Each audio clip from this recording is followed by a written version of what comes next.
Hello guys, it's Obi, and today I went to the No Kings protest in Manassas, and this is just a video that I had as soon as I got there. I started recording, and there was roughly around 200 people when I got there, and at the peak there was a good 400 or 500 people there.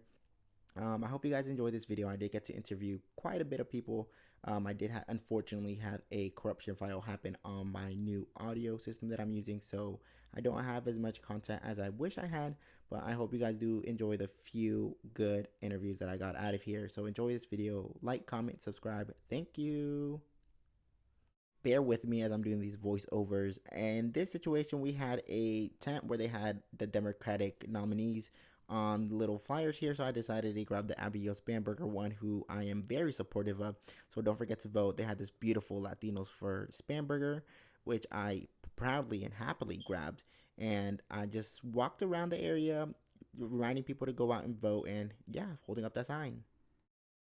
At this point there was quite a bit of people, and I just went on the street and I was kind of trying to show you guys where specifically the roads were at this point. They had a good 3 blocks just filled of people, so I proudly grabbed my sign like I said, and I was just promoting Abigail Spanberger. There was a lot of people out here, and this is where I kind of decided to start interviewing people.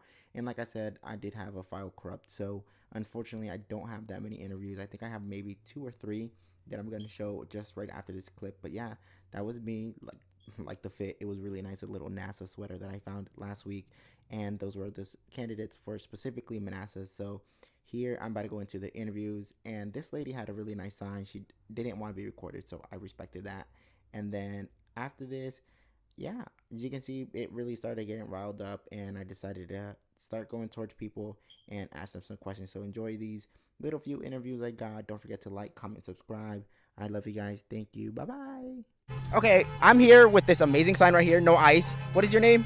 My name is Catherine. All right, Catherine. Okay, so I was trying to interview someone of like Latin descent, but I couldn't find anybody. What do you have to say to that community specifically, that I personally feel like they need to come out and vote and be supportive in situations like this, but they're currently, whether they're afraid or they just don't have enough enthusiasm come out here today? What kind of message do you have to them? I would say lots of people support you. We love you guys. Okay, like, please don't be afraid. Okay. We're gonna protect you. You're awesome. gonna be fine. And this coming up election, I think is very important for my community as well to come out here. Just as much as you guys are important to whatever happens out here, so are we. I just want to ask you, do you know who you're supporting for your general election, and specifically where you live? I live in Manassas. I live here. Honestly, I'm not great with names. Okay. But do you know the governor? I'm voting blue. Voting blue. Awesome. Thank you so much. Love you for that. Thank you for doing this. These are both our first time doing this, so we're both very nerve-wracked. But thank you again. Hey, you got the first one down. Awesome. Thank you. All right, so I'm out here in the protest today, and I find myself here with Leslie. She is Mexican Salvadorian, yes. Correct? Yes. All right, so I was speaking to her earlier, but it wasn't recording, so we're recording this. I asked you specifically about our people coming out here today in situations like this. I don't see a lot of Hispanics out here today. So what is your message to them specifically to maybe invoke some enthusiasm in them to come out here in situations like today? Well, being from a Manassas native, we don't have to be afraid anymore. We can be out here. We have the rights. I was born here. I'm going to take full advantage of it. Okay, I love that. I'm going to stand up for my parents. I'm going to stand up for the country. I'm going to stand up for those that cannot be here or are too scared to be here.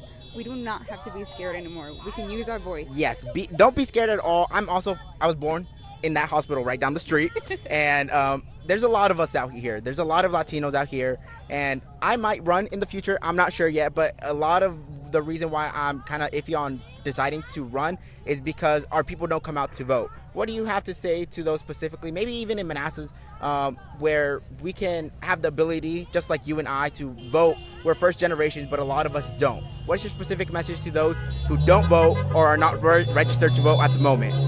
First, register to vote. If you're able to vote, go ahead and vote. Vote. I'd say speak up for others that can. Many immigrants want to vote. They want to see a change. We're born here. We have the right to vote, so vote for those that can. Take advantage, and don't forget to vote. Thank you so much again. Vote. Love you. Thank you. Bye-bye. Awesome. Hello, guys. I'm here with Carla? Hey, Carla. I have one specific question for you. what is something that motivates you to come out here in situations like here today? So like my sign, what motivates me out here is because I get to stand for those who are afraid to step out of their house, afraid to go to the grocery store. Sorry if I get emotional.